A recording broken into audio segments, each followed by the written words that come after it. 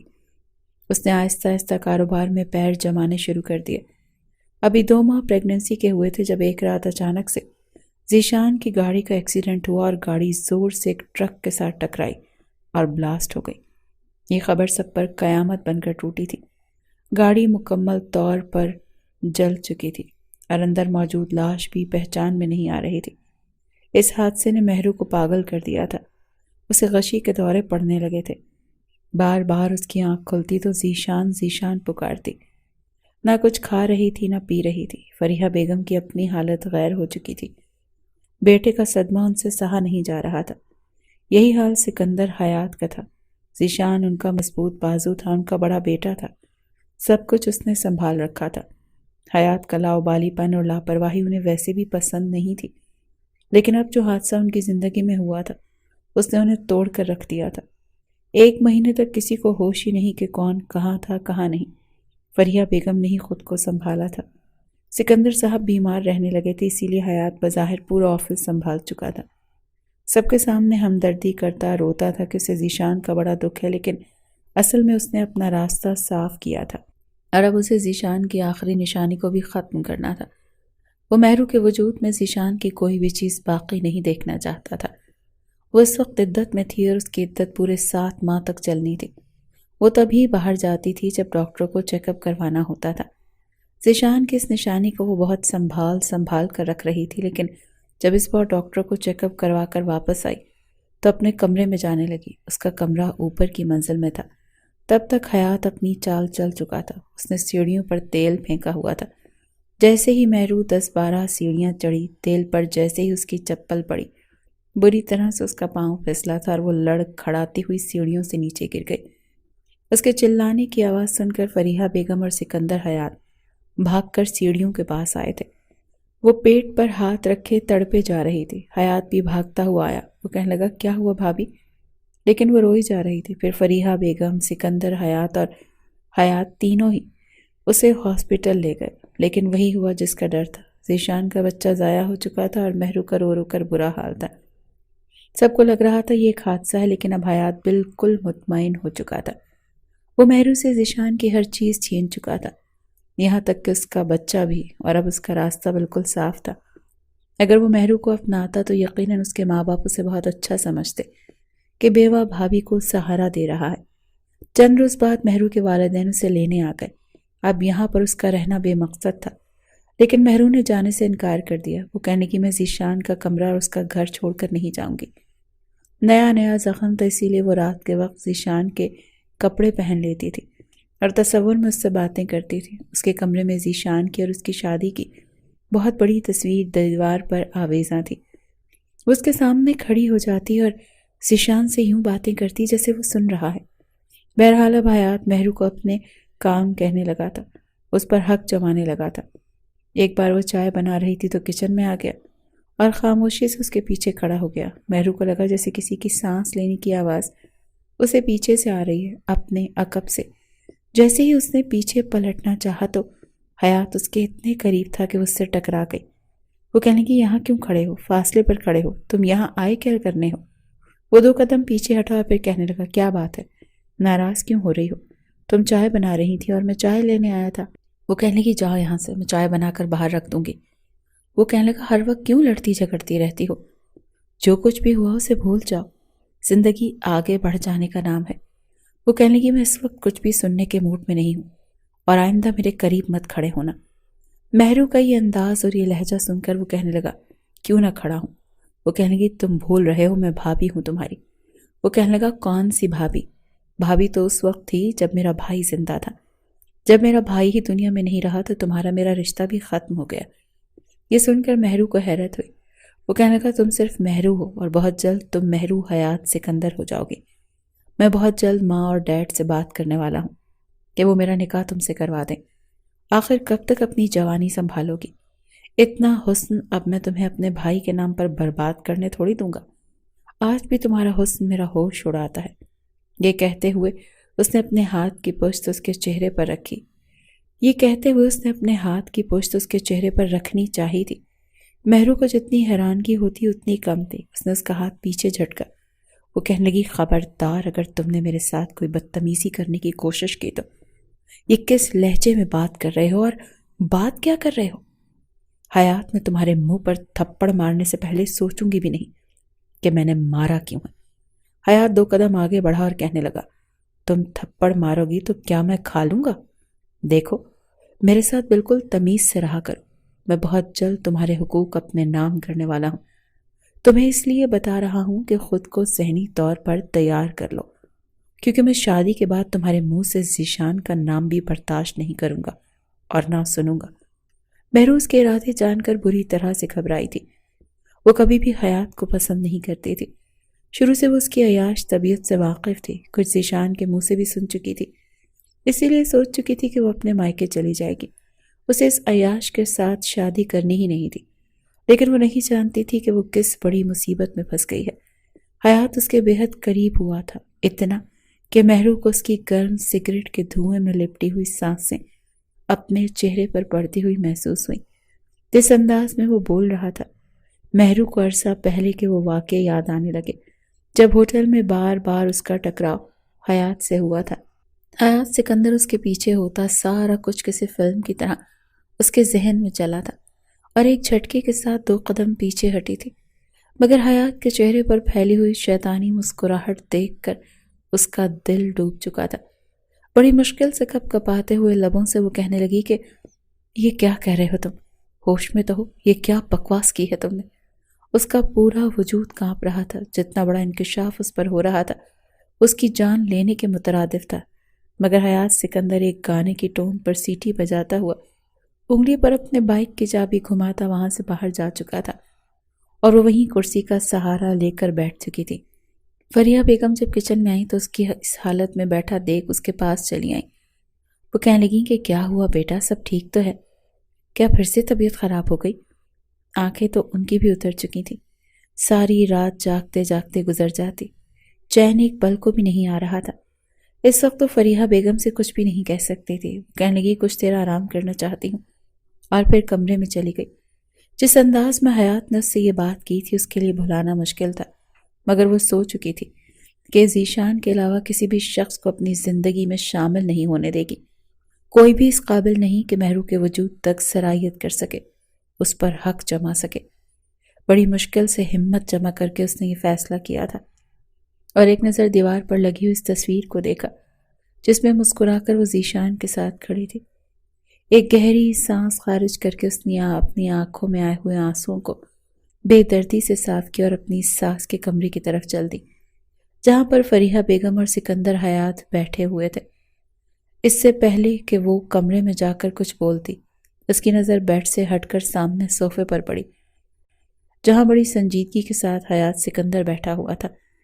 خطرے کی گھنٹی اس کے دل میں بجنے لگی جب فریحہ بیگم کہنے لگی، آؤ بیٹا، میں بھی تمہیں آواز دے کر بلانے ہی والی تھی، یہاں آؤ، ہمارے پاس بیٹھو۔ وہ ان کے سامنے ہی بیٹھ چکی تھی جب فریحہ بیگم نے ایک گہری سانس خارج کرتے ہوئے کہا کہ دیکھو مہرو، تم ہمارے ذیشان کی نشانی ہو، ہم نہیں چاہتے کہ تمہیں اس گھر سے کہیں بھی بھیجیں۔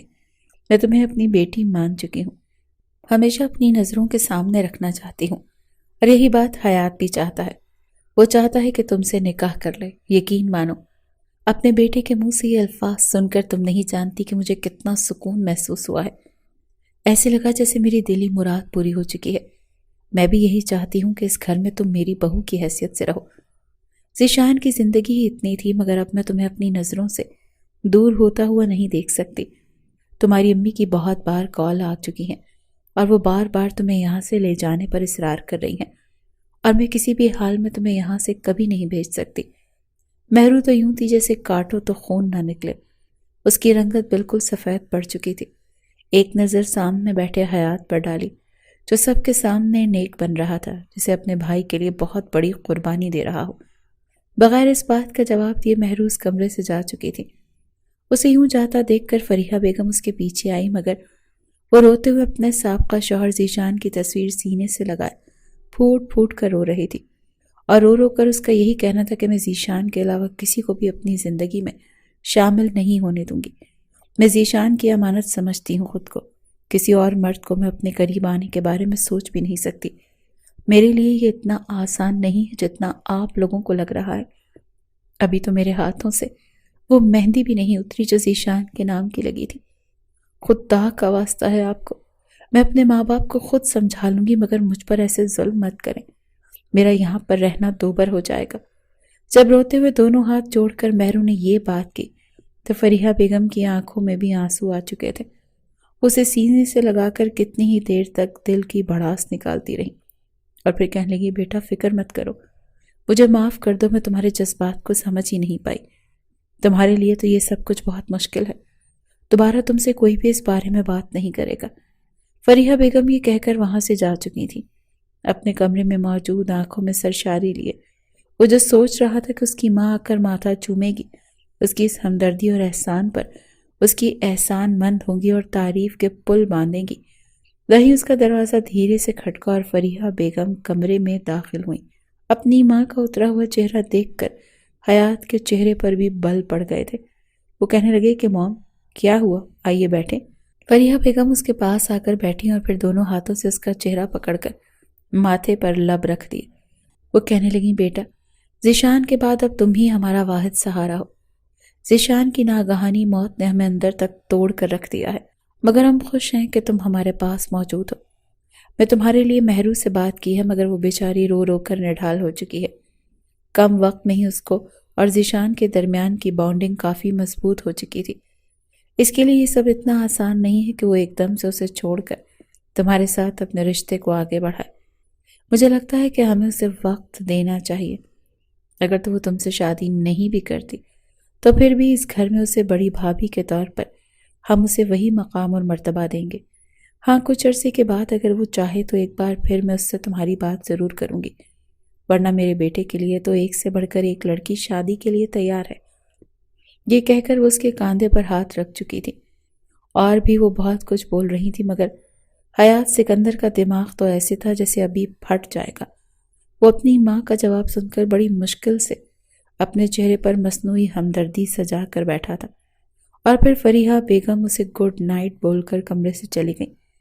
کمرہ اندھیروں میں ڈوب چکا تھا اور وہ غصے سے سمجھ نہیں پا رہا تھا کہ آخر چیخ کر اپنا غبار کیسے نکالے۔ تکیہ اٹھا کر اپنے منہ کے آگے رکھا اور پورے زور کے ساتھ چلایا تھا۔ اس کی آواز تکیے میں قید ہو کر رہ چکی تھی اور غصے سے ہر ایک چیز اتھل پتھل کرتا آخر میں ڈریسنگ ٹیبل پر دونوں ہاتھ رکھ کے خود کو آئینے میں دیکھنے لگا۔ اس کی خون خوار نظریں اس وقت اسے خود بھی خود سے خوف کھانے پر مجبور کر رہی تھی۔ مہرو مہرو مہرو، تم نے دوسری بار بھی مجھے ریجیکٹ کر کے اچھا نہیں کیا۔ تمہاری خاطر میں نے اپنے بھائی تک کو موت کے گھاٹ اتار دیا اور تم اس کے باوجود مجھ سے دور رہی ہو۔ وہ خود کو آئینے میں دیکھ کر دبی غراہٹ کے ساتھ یہ انکشاف کر چکا تھا، جو انکشاف اس نے آئینے کے سامنے خود کو دیکھتے ہوئے کیا تھا۔ اگر کوئی سن لیتا تو اس وقت اس کا کیا حشر ہو سکتا تھا، وہ کبھی سوچ بھی نہیں سکتا تھا۔ ایئر کنڈیشنر آن تھا، پھر بھی ماتھے پر غصے سے تما رہے پسینے کی بوندیں چہرے کو بھگا چکی تھی۔ منہ ہی منہ میں بڑبڑا کر وہ کہنے لگا، میں تمہیں حاصل کر کے رہوں گا، ایسے نہیں تو پھر ویسے ہی صحیح۔ میرے لیے تمہیں چھوڑ دینا اتنا آسان نہیں ہے۔ میں تمہیں پانے کے لیے کسی بھی حد تک جاؤں گا۔ شادی کے تو بول نہیں، صحیح نکاح کے بغیر بھی میں تمہیں اپنا آپ ثابت کر کے رہوں گا کہ حیات سکندر کیا چیز ہے۔ تمہارے روم روم کو تڑپا کر رکھ دوں گا۔ ایک بار پھر حیات سکندر کے ذہن میں وہ منظر بننے لگے جب اس نے مہرو کو ذیشان کے ساتھ دیکھا تھا۔ وہ اس پر جھکا ہوا تھا اور وہ اس کے بالوں میں ہاتھ پھیرتے ہوئے مسکرا کر اپنا آپ اس کے سینے میں چھپا چکی تھی۔ اس کے بعد کمرے میں اٹھنے والی ان کی آوازوں کو سن کر تو جیسے اسے اپنے کانوں میں پگھلا ہوا سیسا گرتا محسوس ہو رہا تھا۔ غصے سے ڈریسنگ ٹیبل پر ہاتھ مار کر اس نے سارے پرفیومز کو نیچے گرایا تھا۔ رات کے تقریباً 1:30 بج رہے تھے۔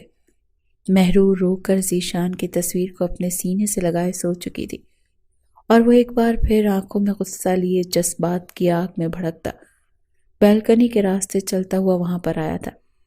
یہ اس کی خوش قسمتی تھی اور شاید مہرو کی بد قسمتی کی کھڑکی کھلی ہوئی تھی۔ ذرا سی گرل سرکانے پر وہ کھلتی چلی گئی۔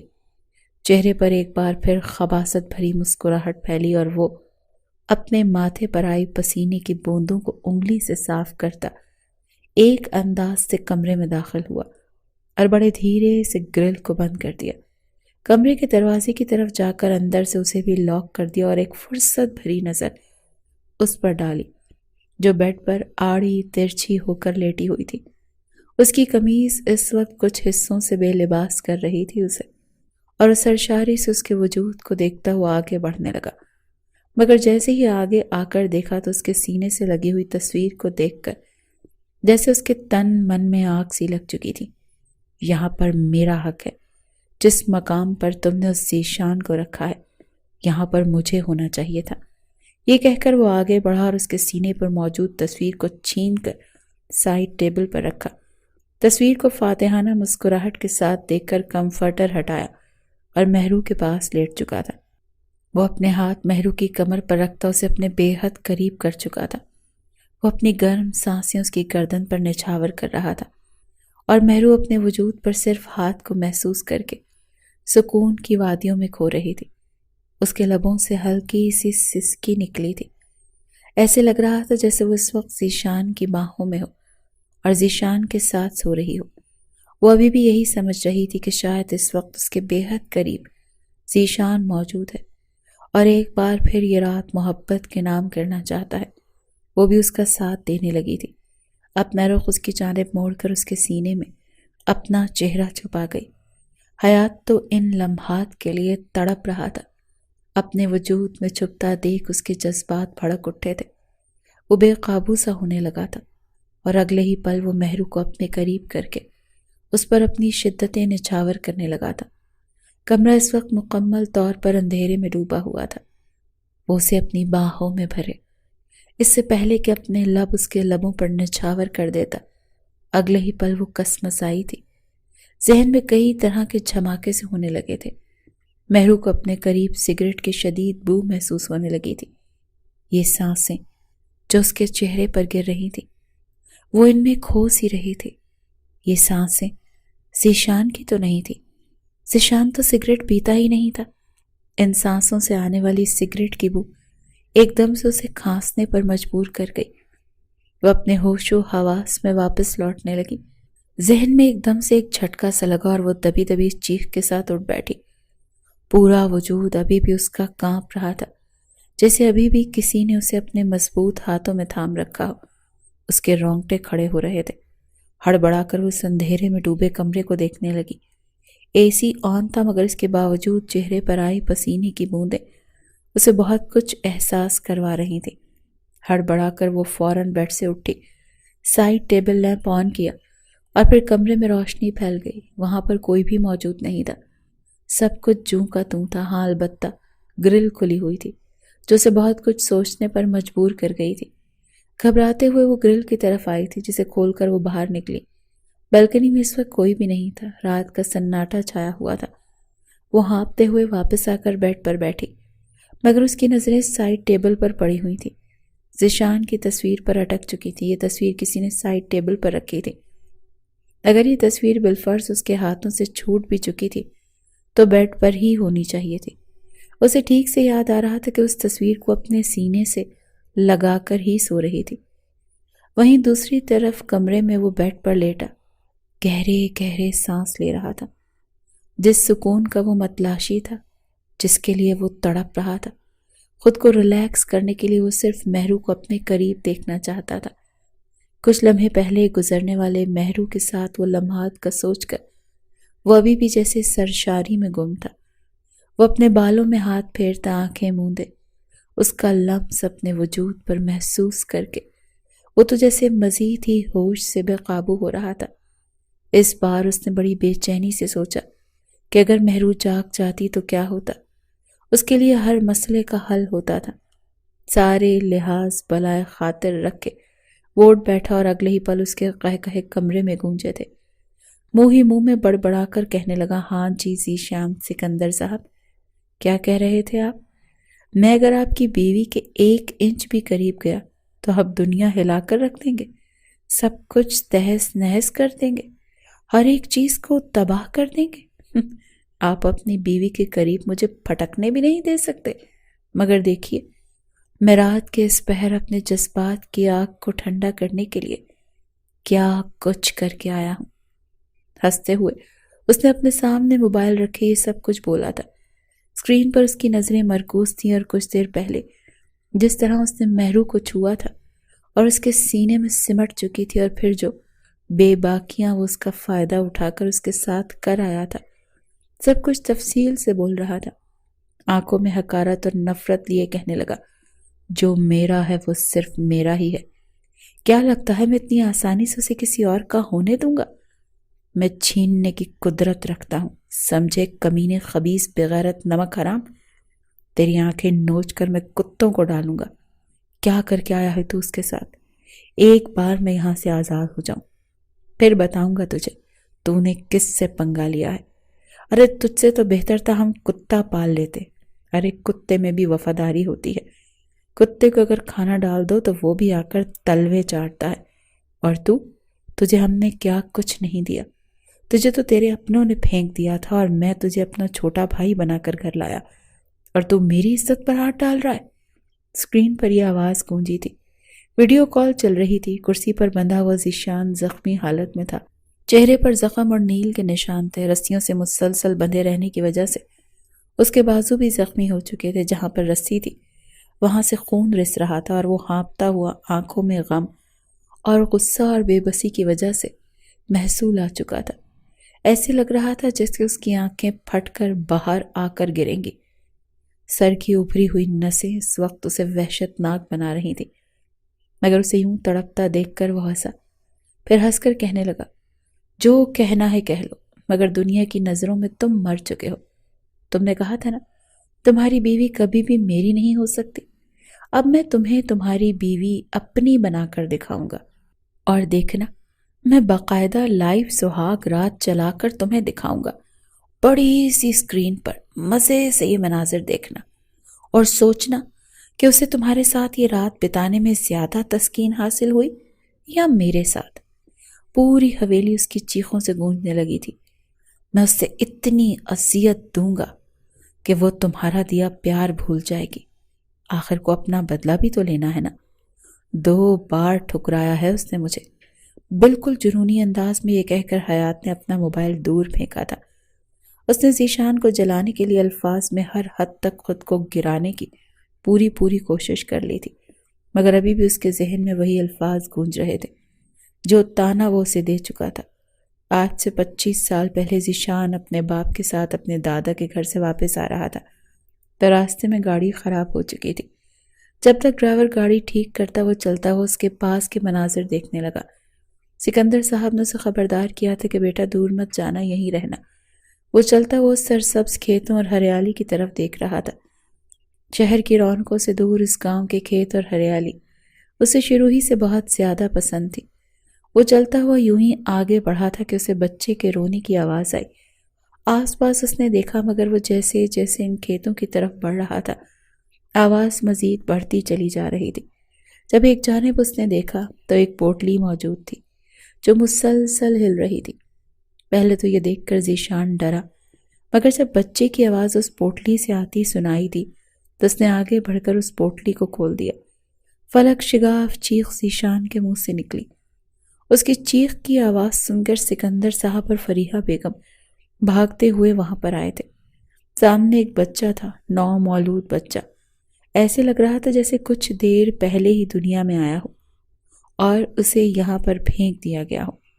فوراً آگے بڑھ کر فریحہ بیگم نے اس بچے کو اٹھا لیا، مگر وہ بچہ جب چپ ہونے کا نام نہیں لے رہا تھا۔ جیسے ہی ذیشان نے اس بچے کو اپنی گود میں لیا تو وہ فوراً سے چپ ہو چکا تھا۔ ذیشان کا وہ بچہ اتنا پسند آیا کہ اس نے اپنے ماں باپ سے فرمائش کر دی کہ اس بچے کو میں اپنے ساتھ گھر لے کر جاؤں گا، یہ میرا چھوٹا بھائی ہوگا۔ فریحہ بیگم نے یہ سنا تو اسے ٹوک دیا۔ وہ کہنے لگی، نہیں، کیا پتا کس کا بچہ ہے؟ مگر سکندر صاحب کہنے لگے، پتا نہیں، اسے کس نے یہاں چھوڑ دیا، اگر کسی کا ہوتا تو وہ اس حالت میں تھوڑی چھوڑ دیتے، یہ ویران سنسان علاقہ ہے، یہاں پر تو آس پاس کوئی گھر بھی موجود نہیں جسے جا کر پوچھا جائے۔ یوں وہ اسے گھر لے آئے۔ ذیشان کو اس بچے کے ساتھ خوش دیکھ کر فریحہ بیگم بھی مطمئن ہو چکی تھی، کیونکہ فریحہ بیگم نے جب ذیشان کو جنم دیا تھا تو کچھ ایسی پیچیدگیاں پیش آئی تھیں جس کے بعد ڈاکٹر نے انہیں بتایا تھا کہ وہ دوبارہ ماں نہیں بن سکتی، اسی لیے انہوں نے اس بچے کا نام حیات سکندر رکھ دیا تھا اور بالکل اپنی اولاد کی طرح پالتے ہوئے اسے پروان چڑھا رہی تھی۔ ابھی تک یہ بات حیات سے چھپا کر رکھی گئی تھی کہ وہ ان کی سگی اولاد نہیں تھی، مگر جب وہ 15 سال کا تھا تو فریحہ بیگم کے بھانجے نے باتوں باتوں میں مذاق اڑاتے ہوئے اسے بتا دیا تھا کہ تم تو اس خاندان کے ہو ہی نہیں، تمہیں تو ذیشان کھیتوں سے اٹھا کر لایا تھا۔ یہ بات اس کے لیے ناقابل یقین تھی۔ اس کی طبیعت میں بھی کافی فرق تھا۔ جہاں ذیشان انتہائی نیک سلجھا وہ بچہ تھا، وہیں سب کے بیجا لاڈ پیار نے حیات کو کافی بگاڑ دیا تھا۔ پھر بھی اس کے ناز نخرے یوں اٹھائے جاتے جیسے وہ ان کی سگی اولاد ہو، اور آج جس انداز ذیشان نے اس کی اصل اوقات یاد دلائی تھی وہ اندر تک تڑپ چکا تھا۔ اگلی صبح جب اٹھا تو آنکھیں سوجی ہوئی تھیں۔ وہ لمحات جو وہ مہرو کے ساتھ گزار کر آیا تھا، ذیشان کی کئی باتوں نے تو جیسے اس پر پانی پھینک دیا تھا۔ مہرو اٹھی تو جھنجھلائے ہوئے انداز میں کچن میں چلی گئی۔ ناشتہ بنانے کے بعد سب کو سرو کیا اور غائب دماغی کے ساتھ کھانا کھانے لگی۔ فریحہ بیگم نے اس سے 2-4 باتیں کی، مگر اسے یوں غائب دماغی سے سنتا دیکھ کر وہ کہنے لگی، کیا ہوا مہرو بیٹا، طبیعت ٹھیک تو ہے؟ تو مجھے ٹھیک نہیں لگ رہی۔ مگر مہرو کہنے لگی، کچھ نہیں آنٹی، بس طبیعت نہیں ٹھیک۔ یہ سن کر حیات کے چہرے پر ایک مسکراہٹ پھیلی تھی۔ گزشتہ رات کے لمحات سوچ کر وہ اندر ہی اندر مسکرایا تھا، مگر مہرو سے نظریں ملانے سے مکمل طور پر احتیاط برت رہا تھا۔ رہ رہ کر اسے یہ بات ستا رہی تھی کہ جیسے حیات رات کو اس کے کمرے میں آیا ہو اور اس کے بے حد قریب آ کر اسے چھوا، مگر اگلے ہی پل وہ اپنے ہی خیالات کو جھنجھلا دیتی کہ نہیں، وہ ایسا نہیں کر سکتا۔ ہاں، یہ بات سچ تھی کہ ہوٹل میں مجھے وہ جس انداز میں دیکھا کرتا تھا اس کے لہجے میں پسندیدگی موجود تھی، مگر وہ کیا کرتی؟ ذیشان کو تو وہ پہلے ہی پسند کر چکی تھی، اور اب اگر وہ واپس اپنے مائکے چلی بھی جاتی تو ماں باپ اسے کبھی بھی اپنی دہلیز پر نہ رکھتے، بلکہ اسے زبردستی قسمیں وعدے منتیں کر کے جیسے تیسے کسی اور کے ساتھ بیاہ دیتے۔ آخر وہ جاتی تو جاتی کہاں، جہاں پر اسے ذیشان کی یادوں کے ساتھ تنہا چھوڑ دیا جاتا۔ یہ سوچتے ہوئے وہ گھر کے باقی کام نمٹانے لگی، جبکہ حیات وہیں آفس سے جلدی نکل کر سیدھا اس فلیٹ پر گیا تھا جو ایک آدھی تعمیر شدہ عمارت میں موجود تھا۔ نہ بندہ نہ بندے کی ذات، ساتھ یہ وہ بلڈنگ تھی جسے ذیشان نے تیار کروایا تھا، مگر اس کی موت کے بعد وہ یوں ہی بند پڑی تھی۔ کچھ خسارے کی وجہ سے اس کا کام 1 سال کے لیے روک دیا گیا تھا۔ یہیں پر ایک فلیٹ تھا جس میں اس نے ذیشان کو قید کر کے رکھا تھا۔ اس سارے حادثے سے پہلے حیات نے ذیشان کو مہرو کے ساتھ رومانٹک باتیں کرتے ہوئے سنا تھا، جس کے بعد اس سے مزید برداشت نہ ہوا کہ وہ اسے مہرو کے قریب دیکھ سکے۔ وہ آفس میں بیٹھا انتہائی سرشاری میں ڈوبے ہوئے انداز میں رات کی پلاننگ کر رہا تھا اور مہرو کو فون پر بتا رہا تھا رات کو وہ کس کلر کی نائٹی پہنے، کیسے تیار ہو، اور وہ کیسے آج رات اس پر اپنی شدتیں نچھاور کرے گا۔ ان کی باتیں سن کر تو اس کا خون کھول اٹھا تھا۔ وہ دھڑلے سے اندر داخل ہوا۔ اسے یوں اندر داخل ہوتا دیکھ کر ذیشان نے ماتھے پر بل ڈالے تھے۔ کام کا بہانہ کر کے وہ فون تو بند کر چکا تھا، مگر غصے سے پہلی بار اسے دیکھ کر کہنے لگا، یہ کیا طریقہ ہے؟ تم دروازے پر نوک کر کے تو آ سکتے تھے۔ مگر اگلے ہی پل سنجیدگی سے چہرے پر مسکراہٹ سجا کر کہنے لگا، ارے بھائی، یہ بات اتنی ضروری تھی؟ آپ چلیے میرے ساتھ، آپ کو میں کنسٹرکشن سائٹ دکھا کر لاتا ہوں جہاں پر اگلے پروجیکٹس پر کام ہونا ہے۔ جہاں وہ اسے اپنے ساتھ اپنی گاڑی میں بٹھا کر لے جا رہا تھا، وہیں دوسری جانب اس کی گاڑی میں ڈرائیور کو بٹھا کر وہ بھیج چکا تھا۔ سب کچھ پلاننگ کے مطابق ہی ہوا تھا۔ ٹینکر سے بریک فیل، کار ٹکرائی اور آگ بھڑک چکی تھی۔ لاش اب پہچاننے کے قابل نہیں تھی۔ سب کو یہی لگا تھا کہ یہی ذیشان ہے۔ پوسٹ مارٹم کروانے سے اس لیے منع کر دیا گیا کہ پہلے ہی لاش میں کچھ نہیں بچا۔ پوسٹ مارٹم ہوگا تو مزید میت کی بے حرمتی ہوگی۔ بہرحال یہاں وہ اسے اس عمارت میں لانے کے بعد کہنے لگا کہ مہرو کے ساتھ کتنے خوش ہیں نا آپ۔ میں نے دیکھا ہے جب آپ اسے اپنی باہوں میں بھر کر اس کی کمر پر اپنے ہاتھ سے ہلا رہے تھے۔ چہرے پر مسکراہٹ سجائے ہوئے جس انداز میں وہ بولا تھا اس سے ذیشان کے چہرے سے مسکراہٹ سمٹی تھی۔ ماتھے پر بل ڈال کر وہ کہنے لگا، یہ تم کیسی باتیں کر رہے ہو؟ یہ ہماری میاں بیوی کی پرائیویٹ معاملات ہیں، تمہیں شرم آنی چاہیے۔ اگر بالفرض تمہاری نظر سے یہ منظر گزر بھی گیا تو تم مجھ سے ڈسکس کیسے کر سکتے ہو؟ یہ بات سن کر وہ ڈھٹائی سے کہنے لگا، کیوں نہیں ڈسکس کر سکتا؟ میری مہرو کے ساتھ آپ نے سہاگ رات منائی ہے، جس کے ساتھ میں سب کچھ کرنا چاہتا تھا، اس کے ساتھ آپ نے وقت بتایا ہے، اس کے وجود کو اپنے وجود میں سمویا ہے، اور آپ چاہتے ہیں کہ میں آپ سے بات بھی نہ کروں؟ ذیشان تو غصے سے ہاتھا پائی پر اتر آیا تھا، مگر اگلے ہی پل اپنے ہاتھ میں موجود ایک چھوٹی سی سرنج وہ اس کے پیٹ میں گھسا چکا تھا۔ وہ بے ہوشی کا انجیکشن تھا، ایک دم سے اثر انداز ہوا اور چند سیکنڈز میں ہی ذیشان بے ہوش ہو چکا تھا، جس کے بعد اسے وہ اس ویران کھنڈر بنی عمارت میں ایک کمرے میں باندھ کر رکھے ہوئے تھا۔ روز اسے مارتا پیٹتا اور یہی کہتا کہ میرا احسان مانو جو تمہیں ابھی تک زندہ رکھا ہوا ہے، صرف اور صرف اس لیے کیونکہ تم نے مجھے زندگی دے کر مجھ پر احسان کیا تھا۔ یہ احسان زیادہ وقت تک نہیں رہے گا، جب مہرو میری ہو جائے گی تب میں تمہیں موت کے گھاٹ اتار دوں گا، مگر ایک بار تمہیں لائیو اپنی سہاگ رات اس کے ساتھ ضرور دکھاؤں گا، تاکہ تم بھی ایسے ہی تڑپو جیسے تمہاری وجہ سے مجھے تڑپنا پڑا۔ ذیشان کے تو وہم و گمان میں بھی نہیں تھا۔ اگر وہ مضبوط اعصاب کا مالک نہ ہوتا تو شاید اپنے بھائی کے منہ سے یہ باتیں سن کر اس کا دل پھٹ جاتا اور وہ مرنے سے پہلے ہی مر جاتا۔ وقت یوں ہی آگے بڑھ رہا تھا، مگر بار بار دل میں آنے والی بے چینی مہرو کو یہ اجاگر کروا رہی تھی کہ ذیشان زندہ ہے، ذیشان مرا نہیں ہے، کچھ تو ایسا ضرور ہوا ہے جو نہیں ہونا چاہیے تھا۔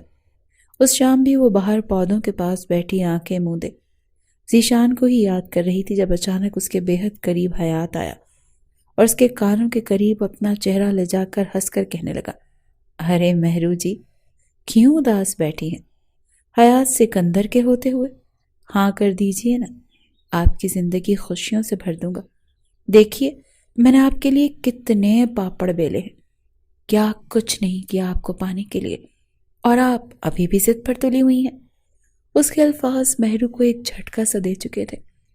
وہ غصے سے اٹھ کر بیٹھی اور اگلے ہی پل ایک تھپڑ اس کے منہ پر مارنے لگی، مگر وہ اس کا ہاتھ پکڑ چکا تھا اور کہنے لگا، یہ ہاتھ اگر مجھے چھونے کے لیے اٹھ ہی رہے ہیں تو پیار سے اٹھیں۔ اس کا ہاتھ پکڑ کر بڑے پیار سے اپنی داڑھی پر پھیرنے لگا اور آنکھیں بند کر کے سکون لینے لگا۔ اس کی چھچوری گھٹیا حرکت پر اس نے اس کا منہ نوچ ڈالا تھا۔ مجبوراً ہی صحیح حیات کو اس کا ہاتھ چھوڑنا پڑا۔ وہ کہنے لگی، ابھی میں تمہاری حقیقت جا کر بتاتی ہوں تمہاری امی کو، تم اس قدر گھٹیا ہو سکتے ہو میں تو سوچ بھی نہیں سکتی تھی، لعنت ہے تم جیسے پر۔ وہ اٹھی تھی وہاں سے، مگر وہ اسے وہیں دوبارہ پکڑ چکا تھا۔ کہنے لگا، خبردار کسی کو کچھ بھی بتایا تو تمہارے یہ سب بتانے سے اگر ان بوڑھوں کو ہارٹ اٹیک آ گیا تو کیا ہوگا؟ ایویں ہی مر جائیں گے اور الزام تم پر آ جائے گا۔ اسے حیرت ہوئی تھی کہ بھلا یہ اپنے ماں باپ کے بارے میں اس طرح کے الفاظ استعمال بھی کیسے کر سکتا ہے؟ جو شخص اپنے ماں باپ کو ایسا کہہ سکتا ہے اس نے اپنے بھائی کے ساتھ بھلا کیا کچھ نہیں کیا ہوگا؟ یہ سوچ کر ہی وہ پتھرا سی گئی تھی۔ بجائے فریحہ بیگم اور سکندر حیات کو کچھ بتانے کے وہ اپنے کمرے میں چلی گئی۔ ذہن میں کئی طرح کے خیالات گونجنے لگے تھے۔ جو دماغ اسے سمجھانے کی کوشش کر رہا تھا وہ دل قبول نہیں کر رہا تھا۔ ابھی وہ اپنے کمرے میں گھوم رہی تھی جب اسے بیلکنی سے کچھ آوازیں آئیں۔ نہ چاہتے ہوئے بھی وہ چلتی ہوئی دروازے کے پاس آئی۔ گرل کو تھوڑا سا سرکا کر جب باہر نکلی تو جو الفاظ اس کو سنائی دیے اس کا وجود کانپ کر رہ چکا تھا۔ حیات سکندر کہہ رہا تھا، ہاں ہاں پکڑ کر رکھو اسے، اس کمینے کی آ کر ساری ایکڑی تو میں نکالتا ہوں، دیکھتا ہوں کیسے بھاگتا ہے، یہ آ کر توڑوں گا نا ٹانگیں، تب پتا چلے گا اسے کہ کیسے حیات سے پنگا لیا جاتا ہے۔ یہ مجھے میری اوقات یاد دلا رہا تھا، میں آج اسے اس کی اوقات یاد دلاؤں گا۔ وہ تو کسی سڑک چھاپ کنڈے کی طرح بات کر رہا تھا، نہ جانے کیوں مگر اس کا دل بار بار کہنے لگا کہ اسے جا کر دیکھنا چاہیے وہاں پر جہاں یہ جا رہا ہے۔ اس نے اپنے قدم روکے، اسے عجیب طبیعت شخص کے معاملات میں نہیں پڑنا چاہیے، مگر دل بار بار کہہ رہا تھا کہ مہرو تم اسے کھو دو گی، ایسا مت کرو اور اس کے پیچھے جاؤ۔ بہرحال ایک گہری سانس خارج کر کے اس نے ایک ٹھنڈی سانس خارج کی، اور جیسے ہی اس کی گاڑی نکلی تو کچھ فاصلے پر رہتے ہوئے بجائے سکندر حیات کے گھر کی گاڑی لینے کے وہ ایک ٹیکسی میں بیٹھ کر اس گاڑی کا پیچھا کرنے لگی۔ وہ گاڑی سنسان علاقے میں آ کر رک چکی تھی۔ یہ بلڈنگ تو وہ اچھے سے پہچانتی تھی، ذیشان اسے یہاں پر لے کر آیا تھا۔ اسے لگا جیسے شاید اس نے بلا وجہ ہی یہاں پر آ کر اپنا وقت ضائع کر لیا، مگر جس انداز میں فون پر وہ چلا رہا تھا اور ایک شخص کھڑا اسے تفصیل بتا رہا تھا، وہیں گاڑی سے اتر گئی اور دھیرے دھیرے اس خالی عمارت کی طرف آنے لگی۔ عمارت خالی ہونے کی وجہ سے آواز وہاں پر گونج رہی تھی۔ وہ شخص اسے بتا رہا تھا کہ سر ذیشان نے نہ جانے کیسے رسیاں کھلوا کر بھاگنے کی کوشش کی ہے۔ یہ تو شکر تھا کہ ہم وقت پر پہنچ گئے، ورنہ یہ بھاگ سکتا تھا۔ اگر کوئی اور بھی اسے دیکھ لیتا نا تو نہ جانے کیا ہوتا۔ وہ گالیاں نکالتا وہ کہہ رہا تھا، تم لوگ کہاں مر گئے تھے؟ اس کا پورا دھیان کیوں نہیں رکھا؟ جانتے ہو کتنا بڑا نقصان ہو سکتا تھا میرا؟ یہ سن کر ذیشان زندہ ہے اور اندر موجود ہے۔ وہ جو ایک جانب پلر کے پیچھے چھپ کر کھڑی تھی، اس کی جان میں جان آئی۔ خوشی کے مارے آنکھوں میں آنسو چھلکنے لگے۔ سانس تیز ہو چکا تھا مگر ساتھ ہی ایک خوف سے کانپ بھی رہی تھی۔ وہ دیوار کی اوٹ میں سیڑھیاں چڑھ کر کھڑی ہو گئی۔ جب سامنے کا منظر دیکھ کر اس کی سانسیں جیسے تھم چکی تھیں، کیونکہ ذیشان سامنے کمرے میں بندھا ہوا تھا۔ ایسے لگ رہا تھا جیسے ابھی اسے مارا گیا ہو اور ہونٹوں سے خون آ رہا تھا۔ وہ کافی کمزور لگ رہا تھا۔ کئی مہینوں بعد اسے اس حالت میں دیکھ کر وہ تڑپ چکی تھی۔ ایک لمحے کی بھی دیری کیے بغیر وہ وہاں سے بھاگی۔ حیات جو آگے بڑھ کر اسے مارنے والا تھا، اپنے عقب میں مہرو کی آواز سن کر وہ چونکا۔ وہ روتے ہوئے آگے بڑھی اور آ کر ذیشان کے گلے لگ گئی۔ ذیشان، آپ زندہ ہیں؟ آپ ٹھیک ہیں؟ خدا گواہ ہے، میرا دل کہتا تھا کہ آپ کو کچھ نہیں ہوا۔ میں کبھی سوچ بھی نہیں سکتی تھی کہ آپ کو یوں اس حالت میں دیکھوں گی۔ کس نے کی ہے آپ کی یہ حالت؟ وہ دیوانہ وار روتے ہوئے اس کے سینے سے لگ چکی تھی، اور ذیشان بھی اسے اپنے قریب دیکھ کر رو رہا تھا، مگر اصل فکر تو اسے یہ تھی کہ اس کے ہاتھ ابھی بھی بندھے ہوئے تھے اور سامنے حیات ماتھے پر بل ڈالے دیکھ رہا تھا۔ اگلے ہی پل وہ ہنسا اور وہاں پر موجود لڑکوں کو وہاں سے باہر بھیج دیا، اور پھر مہرو کو بازو سے پکڑ کر کہنے لگا، ارے واہ، یہ تو بہت اچھا ہو گیا، مہرو بھی یہاں پر آ گئی۔ کبھی سوچا نہیں تھا کہ یہ راز یوں بھی کھلے گا، مگر اصل کھیل کر مزہ تو اب آئے گا۔ مہرو چلو شاباش، حقیقت تو تم پر کھل ہی چکی ہے، مگر تم صرف اور صرف میری ہو۔ اپنے شوہر سے کہو کہ طلاق دے تمہیں، میں تم سے نکاح کر کے تمہارے ساتھ ساری زندگی گزارنا چاہتا ہوں۔ مہرو نے اگلے ہی پل ایک زوردار تھپڑ اس کے منہ پر دے مارا، اس کا منہ نوچ ڈالا۔ وہ اسے مارنے لگی اور وہ پھر بھی آگے سے ڈھیٹ بن کر ہنس رہا تھا اور کہنے لگا، ارے ارے ارے، پرسکون ہو جاؤ، جتنا مارنا ہے مار لو، لیکن بس اتنا سوچ لو کہ آخر میں سارے بدلے تمہارے ساتھ سہاگ رات میں اتاروں گا۔ یہ الفاظ اس کے حلق سے نکلنے تھے کہ ذیشان چیخا، چپ کر جا، دوبارہ یہ الفاظ اپنی زبان پر مت لانا۔ مگر وہ تو اس کی دکھتی رگ پر ہی ہاتھ رکھنا چاہتا تھا۔ وہ بار بار ایسے الفاظ استعمال کرنے لگا جس سے وہ ذیشان کو تڑپا سکے، اور وہ بے بسی کی مورت بنا بس خود کو رسیوں سے چھڑوانے کی کوشش کر رہا تھا۔ تبھی حیات کہنے لگا، مہرو، اگر اپنے شوہر کی زندگی چاہتی ہو تو شاباش، میرے قریب ہو جاؤ، میرے ساتھ یوں ہی پیار کرو جیسے اس رات تم نے اپنی باہوں میں ذیشان کو بھرا تھا۔ کہو مجھے وہی شدتیں چاہیے، ورنہ میں یہیں پر کھڑے کھڑے ذیشان کو گولی مار دوں گا۔ مہرو کانپ کر رہ چکی تھی۔ وہ روتے ہوئے جی بھر کر بددعائیں حیات کو دے رہی تھی، کبھی ذیشان کو دیکھتی اور کبھی اسے۔ وہ کہنے لگی، ایسا مت کرو، یہ غلط ہے، یہ گناہ ہے۔ ذیشان کے علاوہ کسی اور کے بارے میں سوچ بھی نہیں سکتی، ایسا مت کرو میرے ساتھ۔ مگر وہ اس کے قریب آنا شروع ہو چکا تھا۔ یہی وقت تھا جب خود کو پوری شدت سے رسیوں سے چھڑوا کر وہ اٹھا تھا۔ بھلے ہی کمزور تھا، زخمی تھا، مگر اپنی محبت کی خاطر اسے اپنی آنکھوں کے سامنے رسوا ہوتے ہوئے نہیں دیکھ سکتا تھا۔ وہ اٹھ کر آگے بڑھا اور وہی کرسی جس سے اسے باندھا گیا تھا اس نے آگے آ کر حیات کے سر پر دے ماری۔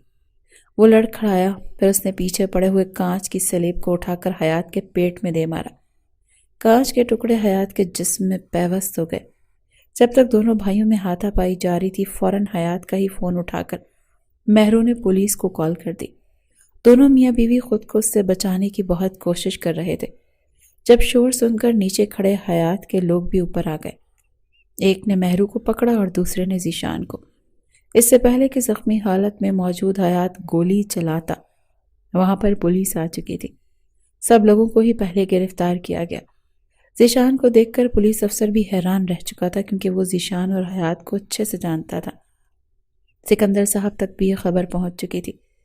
فریحہ بیگم بھی حیران تھی کہ آخر حیات کی کس کے ساتھ لڑائی ہو گئی جو پولیس وہاں پہنچ گئی۔ مہرو کے کہنے پر ہی پولیس حیات کو بھی سکندر صاحب کی حویلی میں لایا گیا تھا۔ اپنی آنکھوں کے سامنے جب انہوں نے ذیشان کو دیکھا تو انہیں یقین ہی نہیں ہوا، پر زخموں سے چور بازو کی ہڈی ٹوٹی ہوئی لڑکھڑا کر چلتا ہوا کمزور سا ذیشان، اس کو دیکھ کر فریحہ بیگم تو بے ہوش ہو چکی تھی، اور سکندر صاحب بھی گھبرا کر دیکھ رہے تھے کہ آخر یہ سب کچھ ہوا کیا ہے۔ مہرو نے روتے ہوئے ساری حقیقت سے انہیں آگاہ کیا۔ ذیشان بھی انہیں مکمل واقعہ بتا چکا تھا۔ فریحہ بیگم کو ہوش آیا تو روتے ہوئے اپنے بیٹے کے گلے میں باہیں ڈال کر کتنی ہی دیر روتی رہیں۔ اس وقت وہاں پر جتنے بھی لوگ کھڑے تھے سبھی ملامتی نظروں سے حیات کو دیکھ رہے تھے، جس نے نمک حرامی کی اعلیٰ مثال قائم کر دی تھی۔ فریحہ بیگم نے آگے بڑھ کر زوردار تھپڑ اس کے منہ پر مارے تھے۔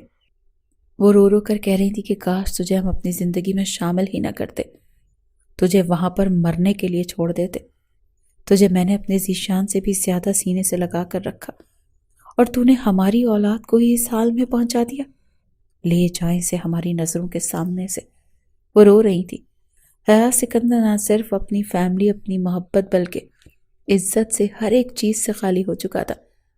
پولیس والے اسے گھسیٹ کر اس گھر سے لے جا رہے تھے۔ نہ ہی کوئی اس کا ضمانت کروانے والا تھا اور نہ ہی اسے جیل سے چھڑوانے والا تھا۔ ذیشان کو ہاسپٹل منتقل کر دیا گیا۔ 2 ہفتوں تک وہ ہاسپٹل رہا تھا۔ کم اذیتیں نہیں سہی تھی اس نے۔